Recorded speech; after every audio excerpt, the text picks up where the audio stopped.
आज मी मंथन परीक्षा प्रज्ञाशोध विषय मराठी यामधले घरदर्शक शब्द तुम्हाला वाचून दाखवणार आहे. कोंबडी, खुराडे,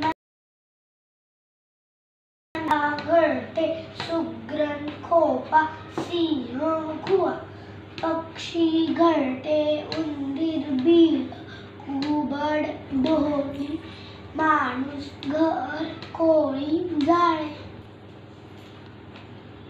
हत्ती, हत्तीखाना किंवा अंबारखाना.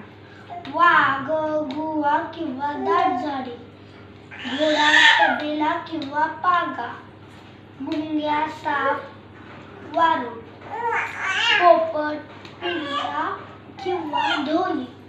जर हा व्हिडिओ आवडला असेल तर लाईक करा, शेअर करा आणि सबस्क्राईब करा. बाय. थँक्यू.